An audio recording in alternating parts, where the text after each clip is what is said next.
हस्बी अल्लाह व निअमल वकील। हज़रात मोहतरम, लेबनान की गवर्नमेंट के मुताबिक 1873 से ज्यादा लेबनीज इजराइल के हमले में मारे गए हैं, जिनमें बच्चे, बूढ़े और महिलाएं शामिल हैं। इसके अलावा 4 पैरामेडिक्स भी मारे गए हैं जो कि बचाव का काम कर रहे थे और मेडिकल से इनका ताल्लुक था। उधर इजराइल ने बौखलाहट में सीरिया की राजधानी दमिश्क पर भी हमला किया। ये तस्वीर देख लीजिए, दमिश्क पर हमले की तस्वीर है। दमिश्क का नाम आया है, सीरिया का नाम आया है, तो मैं आपको ब्रेकिंग न्यूज़ बताना चाहूँगा। हमारे सहयोगी के द्वारा हमें ये भी बताया गया है कि इजराइल के निशाने पर इस वक्त बशर अल असद है, क्योंकि कोई भी बड़ा नेता है उनका रिप्लेसमेंट मौजूद है। नसरुल्लाह का रिप्लेसमेंट मौजूद है, अल्लाह ना करे दूसरे और जो बड़े बड़े नेता हैं उनका भी रिप्लेसमेंट मौजूद है, लेकिन वाहिद सीरिया के राष्ट्रपति बशर अल असद ऐसे हैं जिनका कोई रिप्लेसमेंट मौजूद नहीं है, जो कि पूरी तरह से ईरान का सामने आकर सपोर्ट करते हैं। तो बशर अल असद की भी जान को खतरा है। और आपको बता दूं कि इजराइल ने ही अपने हमलों में बशर अल असद के छोटे सगे भाई को पिछले हफ्ते ही कत्ल किया है। उधर सीरिया के अंदर जो इजराइल के हमलों में सरकारी ऑफिशियल जो एंकर मारी गई, ये उनके आखिरी रिचुअल्स की तस्वीरें हैं। हजरात, इजराइल ने मिडिल ईस्ट में लगभग तमाम देशों को बड़ा बड़ा दर्द दिया है। वहीं लेबनान ने भी पीछे रहना जरूरी नहीं समझा।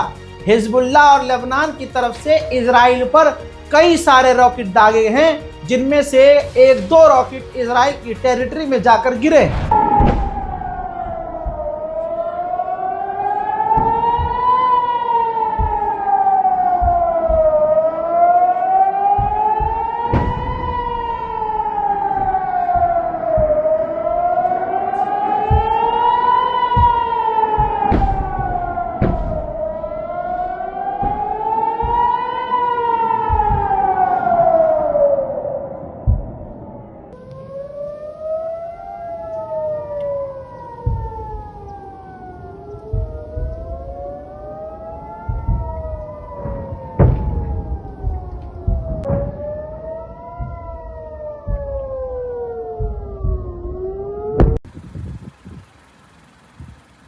वहीं इजरायली ऑफिशियल्स का कहना यह है, जिन्होंने ये क्लियर किया है, अपडेट दिया है कि हमने हिजबुल्लाह के एक और टेररिस्ट कमांडर को कत्ल कर दिया है।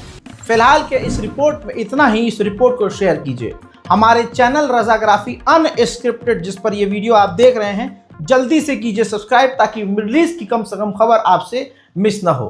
मैं हूं रजा और आप देख रहे थे रज़ाग्राफी अनस्क्रिप्टेड। जय हिंद।